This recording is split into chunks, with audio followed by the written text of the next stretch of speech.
Hello বন্ধুরা, আবারও একটা তিন পাল্লা নিয়ে চলে আসলাম আপনাদের কাছে। এটা একটা মেটালিক দেখতে পাচ্ছেন, এটা হাই গ্লোসি মেটালিক, এটাকে গ্লোসি মেটালিক বলে। তিন পাল্লা দেখতে পাচ্ছেন, এটা 3 ডোর আলমারি মেটালিক। এটা মেটালিক হবে এক কালারের মধ্যে, যেটাকে মেটালিক বলে। শুধু কালার নয়, কালার এক কালারের মধ্যে এটাকে গ্লোসি সিলার দেওয়া হয়, সেটাকে মেটালিক বলে। মেটালিক কালার ইউজ করা হয়, কালারটাও মেটালিক, মেটালিক কালার ইউজ করা হয়।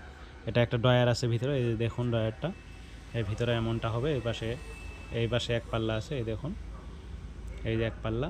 এটাকে তিন পাল্লা, টোটাল তিন পাল্লা 3 ডোর আলমারি।